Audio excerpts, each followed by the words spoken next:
Hey guys, it's Joe Raiti from Raiti's Rides, and I have double trouble behind me. I have two Pontiac GTOs. Now, if you don't know much about the GTO, there was a guy by the name of John Delorean. And I know you're probably saying, hold on a second, Delorean. I've heard that name before. Yes, that's John Delorean, the same John Delorean that came out with his own car called the Delorean, which was made famous in the 1980s movie Back to the Future. Anyways, John Delorean, before he decided to make his own car, worked for Pontiac, and he was in head of their styling department. He is the man that came out with what is being known as the first muscle car, the Pontiac GTO. If you don't know anything about a GTO, basically what it is, it's a Pontiac Le Mans that was taken and given a bunch of steroids to give it that muscle car flair. The two that I have behind me are near the end of that muscle car era. Because of the oil embargo of the mid 70s, muscle cars became, unfortunately, a dinosaur of the past because they were so oil hungry and gas hungry. Let's go ahead and take a look at this blue one. This blue one is a newer one. It's a 1970. Take a look at the front here. This was something that was iconic. During this time, you did not see a lot of cars having these fiberglass urethane front ends on them. This has full fiberglass. There's no chrome bumper what to speak of. I like it because it gives it a very aggressive look. Pontiac, this was part of John's styling back then. They wanted to give it that Pontiac bird look to it. And this really does look like a beak, but it doesn't look obnoxious. It actually looks like it's been styled perfectly how it goes up into the hood. There's the letters GTO. Now, John DeLorean did that on purpose because Ferrari had a car called a GTO, and he put the badging on his cars as well. I really like on the 70 how they had the four headlights, and I'm really, really, really in love with this blue. I think it suits the car perfect. Now, if you ever see a GTO that says Judge on the side, what that could be, if the owner didn't just stick that sticker on, is that was even a higher version of the GTO. So you have Le Mans, you have GTO, and then you have the GTO Judge. This being a GTO is right there in the sweet spot in the middle. Let's go ahead and take a look at the side of the car. I am in love with these hoods. I really, really, if you're wondering, what is this a backwards air scoop? I don't know if Tom, my camera guy, could show you. This is actually the tachometer on the hood. The tachometer's on the hood because you would keep your eyes forward and be able to see what your RPM is of the engine without having to look down. So this is a very, very nice muscle car classic look that was added to the car. That was an option.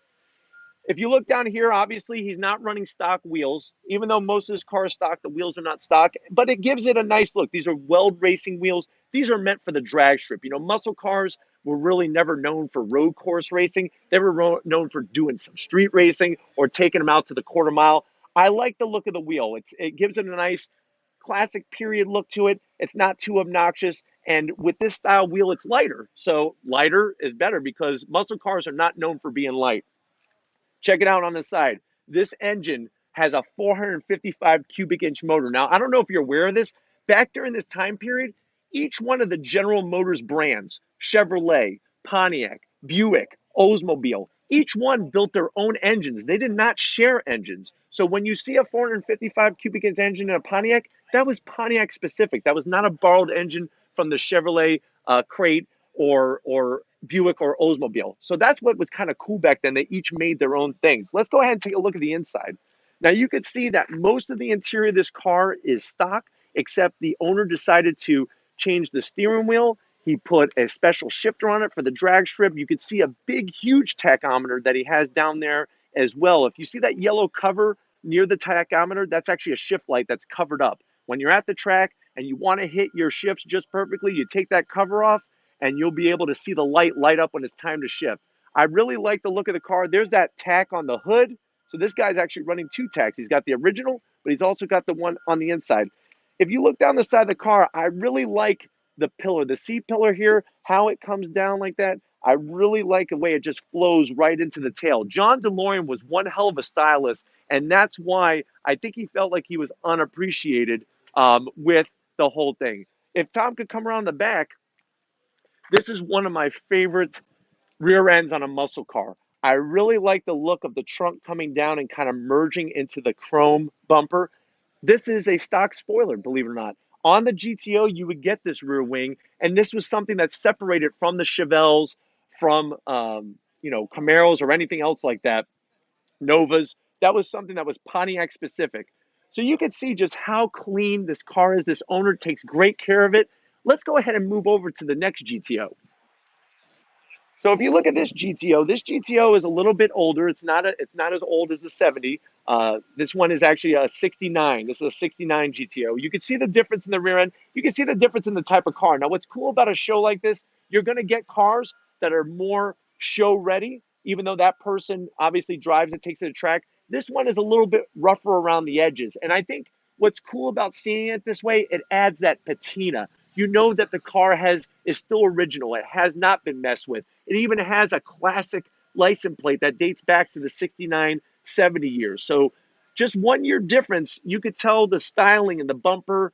The trunk still has that roll down look, but it's not as the same shape as the 70. I personally like the 70 better, but this car is really badass as well. Let's take a look at the side. He is actually running the stock Pontiac wheel. So this was the Rally 2 wheel. This is a mag wheel with a chrome trim ring. You could actually take the chrome trim ring out if you want to. And you can see this car is driven, it's loved, it's enjoyed, and that's what it's about. If you want to have a car that just sits in the garage, that's fine. But it's cool to be out here on a great morning with a bunch of great cars, and this is a perfect example of it. Look at the inside of this car. It's got the dual bucket seats. It's got the center console with the shifter down there. That's the his and her shifter setup. That was an option back during this time period. But like I said, on the outside and the inside, it's not perfect, but it's drivable. People still enjoy seeing these old GTOs. Let's go ahead and take a look at the front here. Now you can see at the front of this car, we still have the same hood set up, a little bit different. This one does not have the tack on the hood like the first one I showed you. Another thing that will separate this one from a 69 to a 70 are the flip up headlights. So these covers flip up, headlights are underneath, whereas in the other one they were exposed. Still has that Pontiac bird beak to it, and I really love what John DeLorean did with the styling of these cars. It's cars like these that make the muscle car era such a special time and why people love seeing these cars. If these are the types of classics that you like to see, let me know. Leave a comment in that comment section. If you haven't hit that subscribe button, hit that subscribe button. It's worth your time coming back. I'm going to keep bringing you exciting cars like these. Check out my website, raitisrise.com. We have merch for sale, Raities Rise t-shirts. People have been asking for it. Go to bonfire.com. And like always, guys, I'll see you on the next ride.